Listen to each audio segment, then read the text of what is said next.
November 1968, Nashville, Tennessee. RCA Studio B on Music Row, 11:30 at night. A man named Otis Mercer is pushing a wide broom across the studio floor, working his way slowly from the far wall toward the center of the room. And he is singing. Otis Mercer is 51 years old. He has worked as the night custodian at RCA Studio B for 9 years, hired in 1959 when the building was new and the studio was still finding its reputation. And in those 9 years, he has cleaned the same rooms after thousands of sessions, swept up the same kind of debris: cigarette butts, coffee cups, the occasional broken guitar string, sheet music abandoned on music stands by musicians too tired at the end of a long night to remember to take it with them. He works alone, beginning at 10 in the evening and finishing somewhere around 2 or 3 in the morning, depending on how the session that day had left the building, and in 9 years, almost nobody connected to the recording side of the operation has had a real conversation with him. This is not because anyone is unkind to Otis Mercer. It is simply the nature of the arrangement.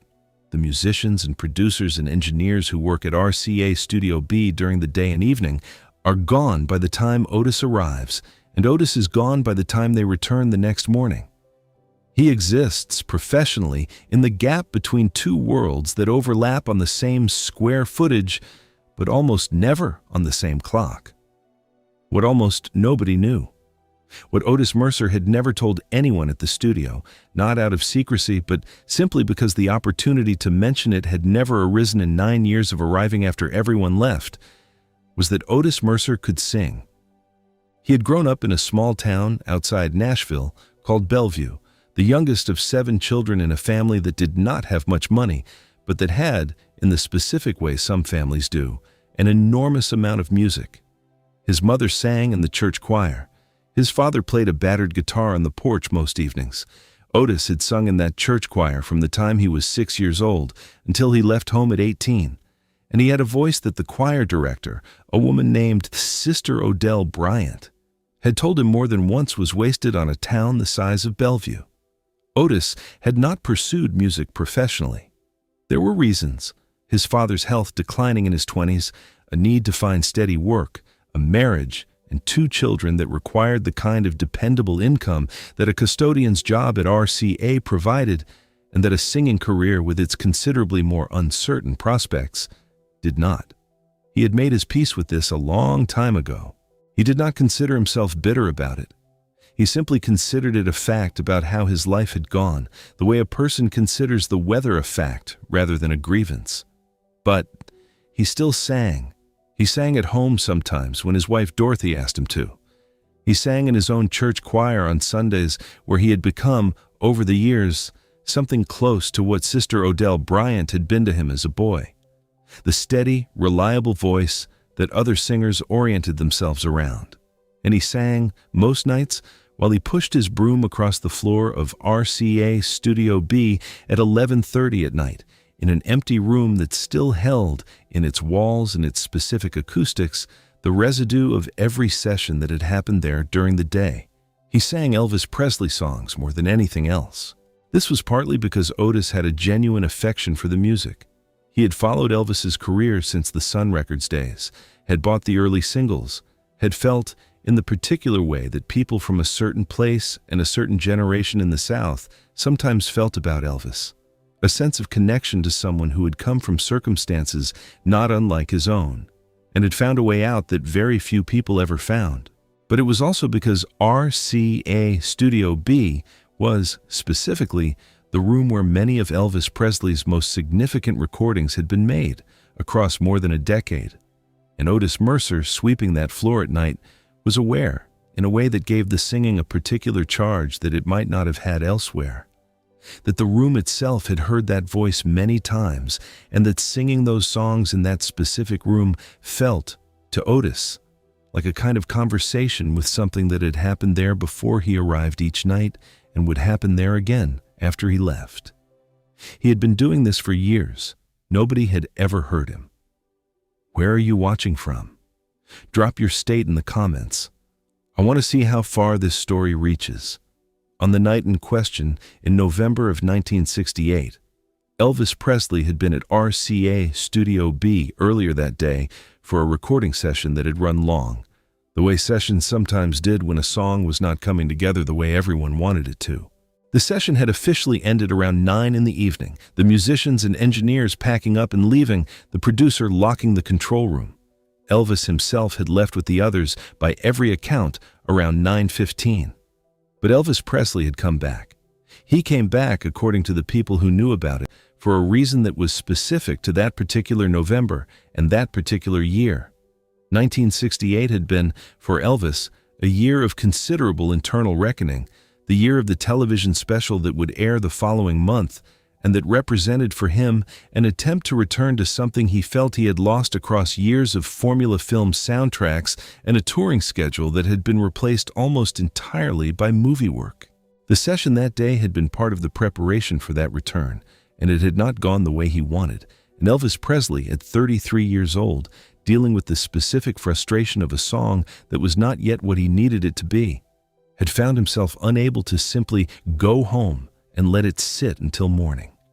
He came back to the studio around 11:15, alone, without calling ahead, using a key that he had been given years earlier and had never returned. He intended, by his own later account to a friend, simply to sit in the room for a while, not to record anything. The equipment would not have been operable without the engineer present in any case, but just to be in the space, to think, to work through whatever was bothering him about the song in the particular way that being physically present in a place sometimes helps a person think more clearly than being anywhere else. What he found when he let himself in through the side door and walked down the dim hallway toward the main studio room was a man pushing a broom across the floor in the dark, singing "Love Me Tender" in a voice that stopped Elvis Presley completely still in the hallway doorway. He did not announce himself. He stood in the doorway, in the dark hallway, and listened. Otis Mercer, absorbed in his work and his singing in the way he always was at that hour, did not notice him at first. He finished the verse he was on and moved into the chorus, his broom still moving, the studio lights dimmed to the single overhead fixture he used for cleaning, and his voice, full, warm, trained by decades in a church choir and shaped by a natural instrument that Sister Odell Bryant had recognized in him 40 years earlier, filled the empty room the way it had filled that room, unheard, for 9 years. Elvis listened through the entire song. When the song ended and Otis bent down to sweep a pile of debris into his dustpan, he became aware, in the particular way a person becomes aware of being watched, that someone was in the room with him. He looked up. He saw Elvis Presley standing in the hallway doorway. What happened in the next few seconds was, by Otis Mercer's own later account, the most disorienting moment of his professional life. Not because he was afraid exactly, but because the gap between the world he had occupied for 9 years, alone, at night, singing into an empty room, and the world that the man standing in the doorway represented was so large that his mind, for a moment, simply could not process that the two worlds had collided. Otis straightened up. He said, "Mr. Presley, I didn't know anyone was still here." Elvis said, "I came back for something." He paused. He said, "That was Love Me Tender." Otis said, "Yes, sir. I'm sorry if I was disturbing anything." Elvis said, "You weren't disturbing a thing." He walked into the room. He said, "How long have you been singing that song in this room?" Otis, still holding his broom, did not fully understand the question at first, whether Elvis meant that specific night or in general, but he answered the broader version because it was the truer one. He said, "I sing while I clean most nights, Mr. Presley. Have for years. Nobody's usually around to hear it." Elvis said, "Well, I heard it tonight." He said, "Do it again." Otis Mercer stood in the middle of RCA Studio B, broom in hand, dustpan on the floor beside him, being asked by Elvis Presley to sing the same song again, in the same room where Elvis Presley had recorded some of the most significant music of his career, and he did not know, in that first moment, whether what was happening was real. He sang it again. This time, partway through the first verse, Elvis Presley began to sing with him, not taking over, not performing in the way that would have turned the moment into something about Elvis, but adding his own voice underneath and around Otis Mercer's, the two voices moving together in a room that had been built specifically for exactly this kind of sound to be captured and preserved, though on this night, nothing was being recorded, no engineer was present, no tape was running, and the only audience for what was happening was the empty room itself, and whatever the walls had absorbed across a decade of similar sounds. When the song ended, Elvis was quiet for a moment. Then he said, "Where did you learn to sing like that?" Otis told him about Bellevue, about the church choir, about Sister Odell Bryant, about his mother in the choir and his father with the porch guitar, about the 7 children and the limited money and the enormous amount of music that had somehow existed alongside the limited money, the way it often does in households like the one Otis grew up in.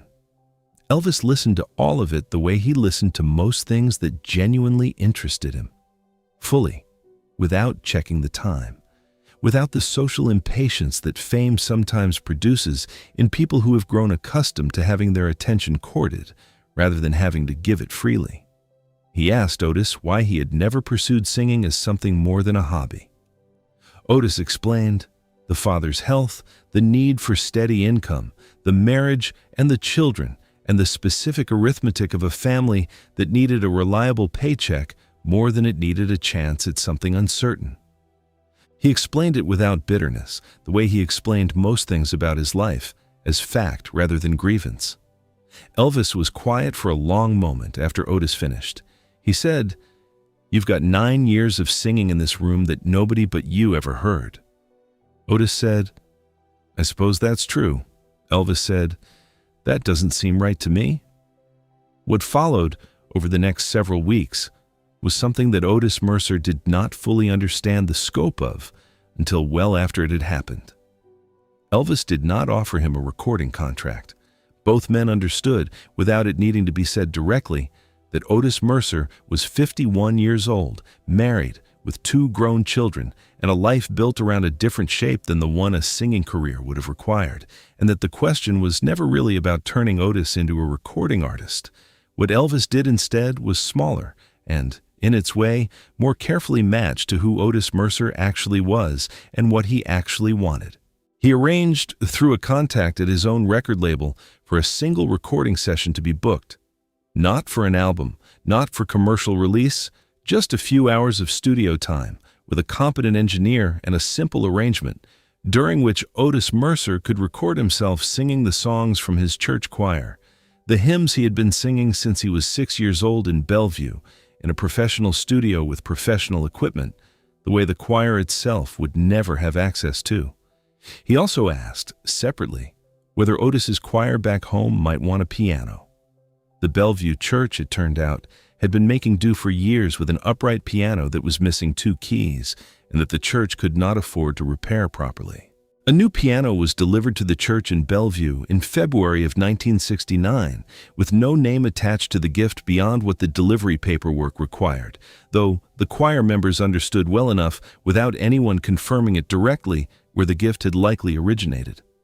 Otis Mercer's recording session happened in March of 1969, on an off day at a smaller studio in Nashville, with Otis singing 4 hymns that Sister Odell Bryant had taught him decades earlier. The recording was never released commercially. It was pressed onto a small number of vinyl copies. Otis Mercer's later count put it at around 30, and distributed to his family, to his choir, to Dorothy, to his 2 children, and to Sister Odell Bryant herself, who was, by 1969, in her late 70s, and had been told across the years by more than one person that Otis Mercer's voice deserved to exist somewhere more permanent than the inside of a small church in Bellevue, Tennessee. She received her copy in April of 1969, 3 months before she died. Her family said afterward that she played it every day for those 3 months, that it sat on the small table beside her chair, and that she told people who visited her, more than once, that she had known 40 years earlier exactly what she was hearing in a 6-year-old boy's voice, and that it had taken the world considerably longer than it should have to catch up with what she already knew. Otis Mercer continued working as the night custodian at RCA Studio B for another 11 years, until his retirement in 1979. He continued singing while he cleaned. He never told most of the musicians who passed through the building during the day about the night Elvis Presley stayed to listen, not because he wanted to keep it secret, but because, as he explained it to his son years later, it had never felt like a story that needed an audience to be real. It had happened in an empty room, late at night, between two men who both understood something about what it meant to come from very little and to carry music as the one thing that little had not been able to take away. Elvis Presley died in August of 1977. Otis Mercer, by then 60 years old, attended a small memorial gathering at his own church in Bellevue, where the choir, including Otis, sang several hymns in a service that was not specifically about Elvis Presley, but that Otis, privately, dedicated to him anyway, in the way a person dedicates something without announcing that they are doing it. He kept one of the 30 vinyl copies from his 1969 recording session for the rest of his own life. It is, as far as anyone in his family has been able to determine, the only professional recording that exists of Otis Mercer's voice, a voice that filled an empty studio for 9 years before anyone of consequence ever heard it, and that, for one night in November of 1968, sang alongside the voice of the most famous performer in America in a room built for exactly that kind of sound, with no tape running and no audience beyond the walls themselves, and the two men standing in the middle of the floor. If this story reached something in you, share it with someone who has a gift that almost nobody has ever heard. Subscribe for more stories about who these people were in the rooms where nobody was watching. And tell us in the comments, have you ever discovered that someone close to you or someone you barely knew had a talent they never showed the world? Those discoveries matter more than we usually say. Leave yours below.